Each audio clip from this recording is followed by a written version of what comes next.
Let's begin. Let me take my pillow, let me prepare the setup. And today's conversation is going to be about being able to hold my own emotions and hold myself through my own emotions,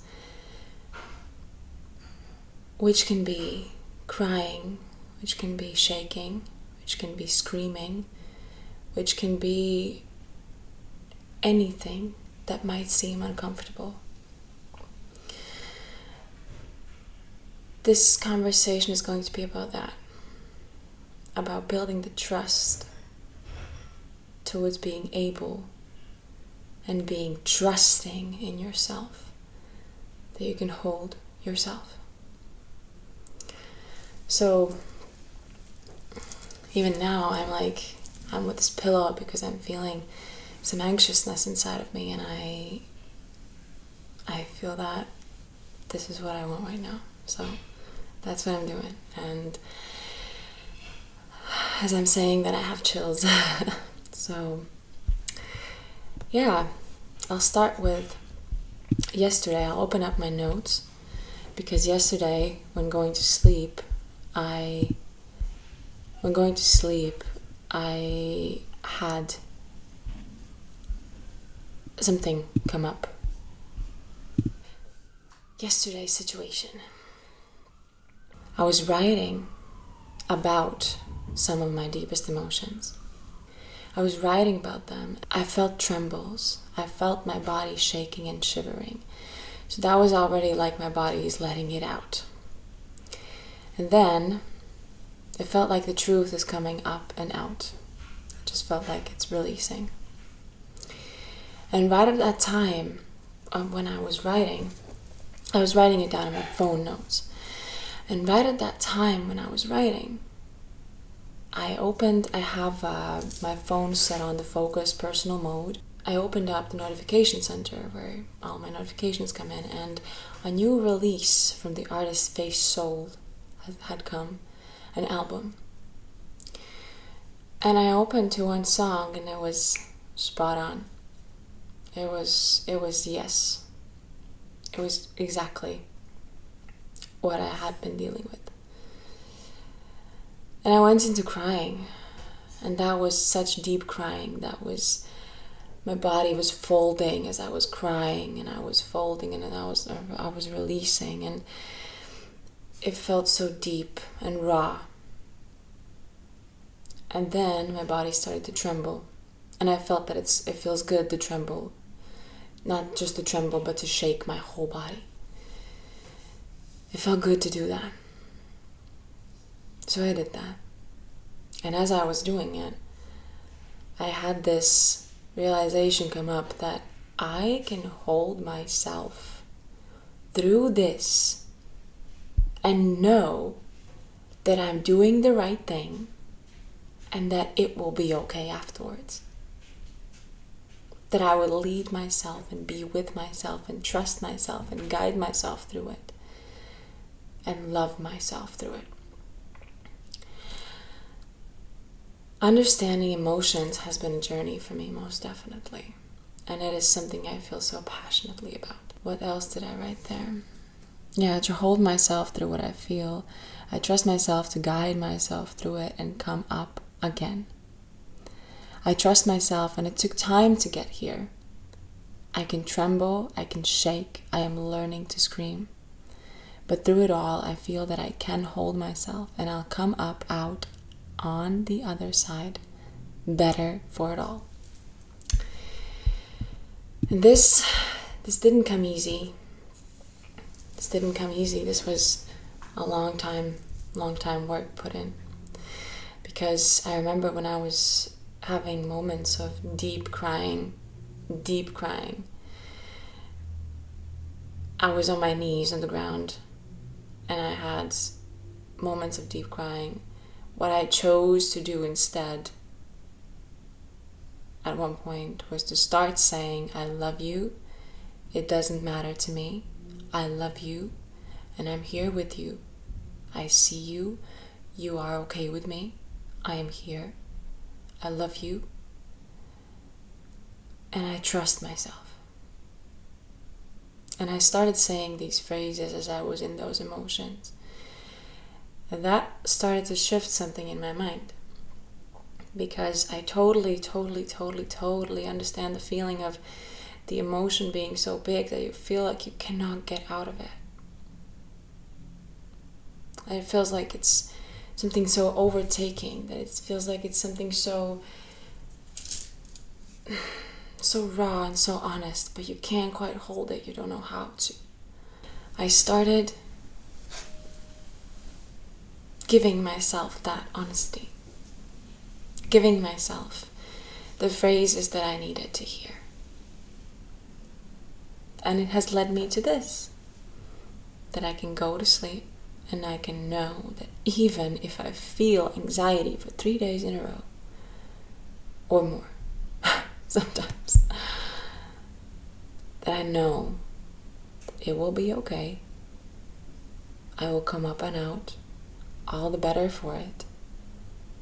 And I can hold myself through it. It takes time to understand what I need in exactly every moment, because sometimes the emotion asks to be released in motion. Sometimes there's a need to just cuddle up a pillow and show that safety, infuse that safety. And that's the need sometimes.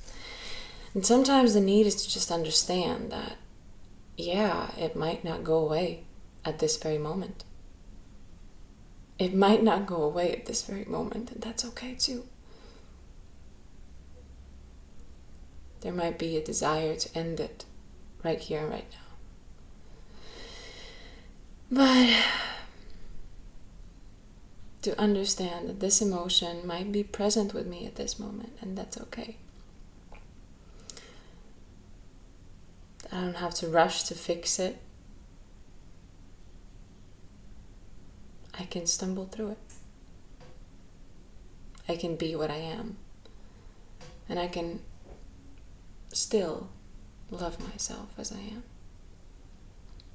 Yeah, because self-love is not any face mask you put on your face. Self-love is not any shiny object you buy yourself. I mean, don't get me wrong. It's so nice to treat yourself with those nice things, and I'm not against that. Well, skincare and face masks and all of that we can speak about more. But I have understood so much more that self-love shows up so strongly in these moments of when the emotion is overwhelming and you don't know what to do.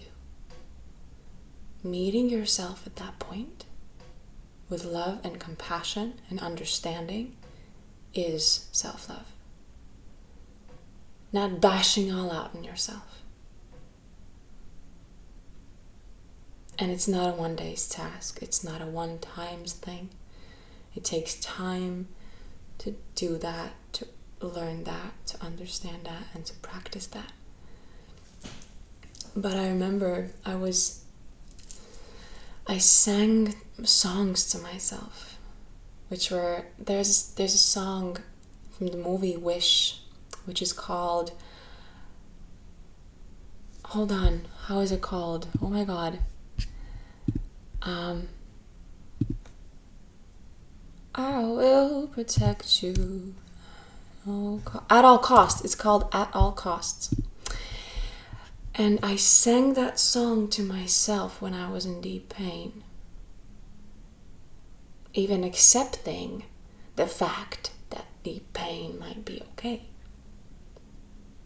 That it's not something to rush away from or put a label on and put it away. That it's not usable, that it's not needed, that it's needed to be right in order, that it's needed to be right as it needs to be, perfect. But honestly and truthfully, those emotions are a part of us. And what I have understood for myself is that when I give myself this healthy conversation inside, and the love and the understanding that I need, the process changes. And the way I see that emotion changes. And I get shivers right now so much. As I was just recently, I was laying on this pillow and I was in this safe, cuddled up position. And I was kind of thinking, what would be the right way for me right now? How would I best handle it right now? One that would be useful, most definitely, is to get this out of me in motion, through movement. That is one thing. Through feeling the emotion, through infusing this safety in a safe position, through breathing exercises, through just different kinds of things. And then, as I felt that ruminating is not going away, I said a phrase to myself. I said, but what if at this moment it's not gonna go away? What if? What if at this moment it's gonna be here with me? What if at this moment that's how it is? And that thought gave me chills and 1% less of that emotion. Because I accepted it. I was like, okay. So, I have a book next to me that I haven't read fully, but it's a book called Things No One Taught Us About Love: How to Build Healthy Relationship with Yourself and Others. And that book is most definitely a good read. I haven't read it till the end, but I remember when I did read it, I was like underlining so many things. So many things. Yeah. Building healthy relationships is a topic to think about. When especially you have had experiences which are 180 different, or 160 different, or 140 different, or 100 different.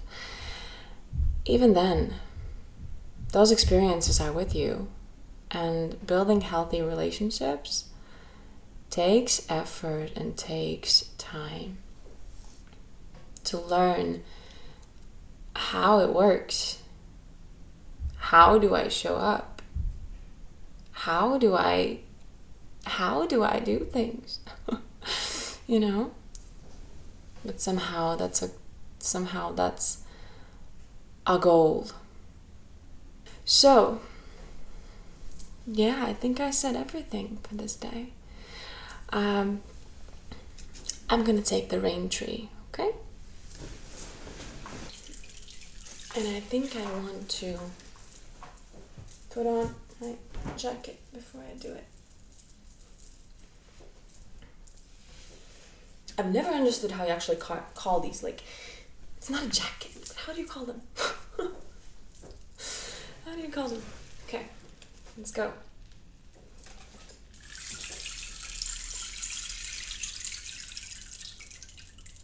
You ready?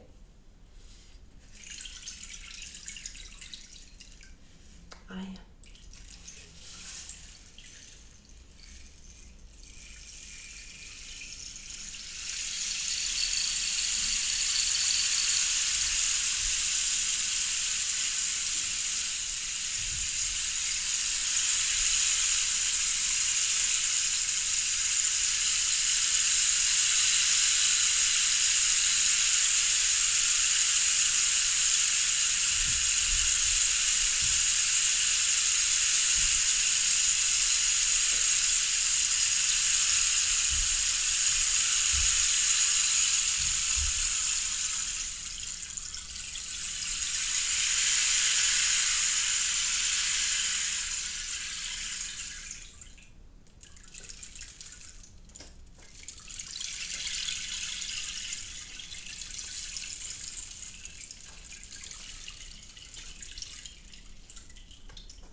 Okay, let's do this back as well.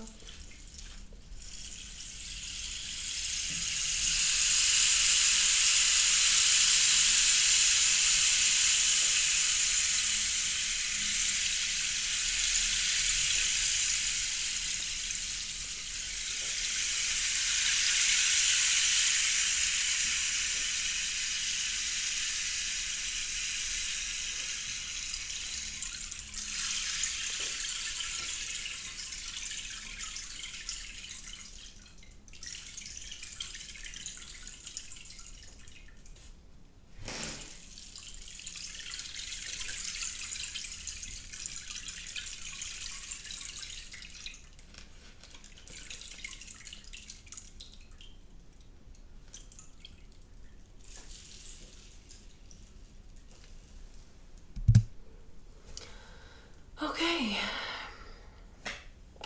I did take cards. I might pull one. This is called the Rose Oracle from Rebecca Campbell. And the moment I opened the deck, I opened to the Great Mother, surrender to the mystery, trust. This to me also speaks about surrendering to the mystery when you don't know the emotion, when you don't know what's the next step, and when you don't know what's the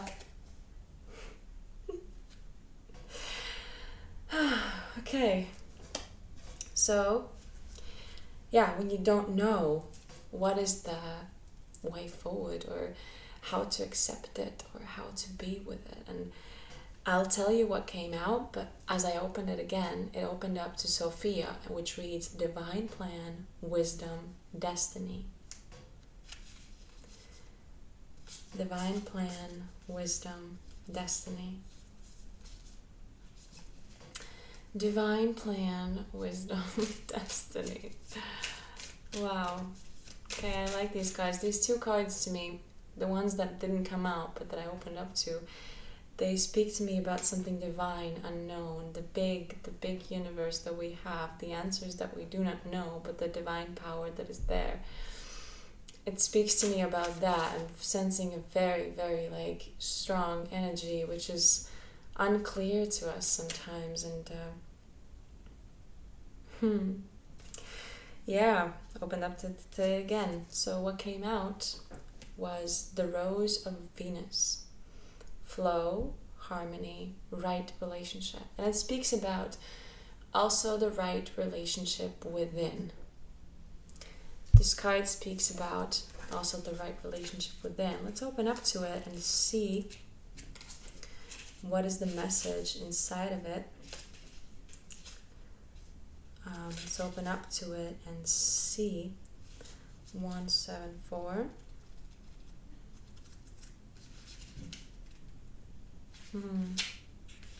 So 174.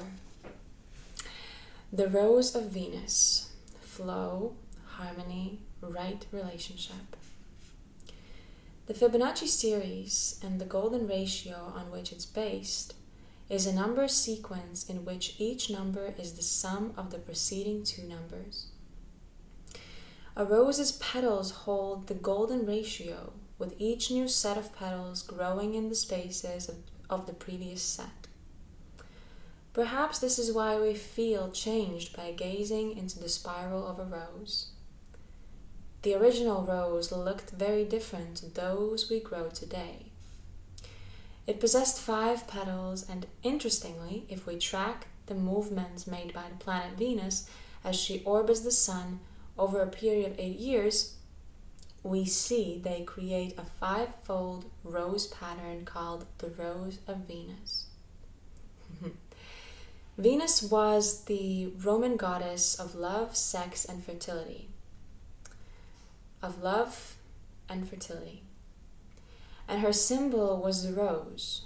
Perhaps the ancients knew more about the interconnectedness of the universe and life than we think. There's a sacred order to all things. Nature holds the codes of life, and as you're part of nature, you do too. There's an intelligent force governing all of life.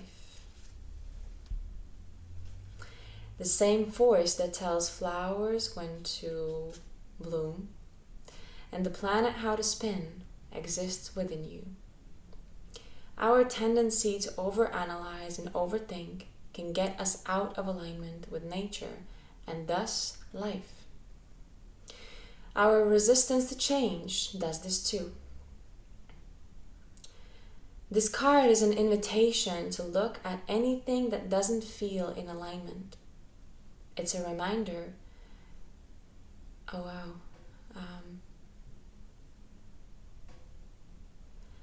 It's a reminder to trust in the tapestry of your life, your ever-changing nature, and to be dedicated to living a life that's deeply aligned. What's no longer in alignment with who you're being called to be is the question here. Yeah, I have my answer. How about you? I have one part of my answer. So thank you for these cards, and these cards are most definitely what I resonate with at this moment. And let's see.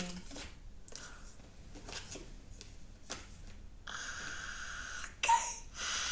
The Sophia card came out as I shuffled. I was kind of hoping it would. So okay. Yeah. So thank you for spending this time with me, and I hope you gained something or just liked spending time with me and listening. I share from my own experiences, I share from my life, I share from what I have grown into and grown to become, and I'm growing to become. So I share from my perspective, and if you choose to find me more, you can find me on Instagram.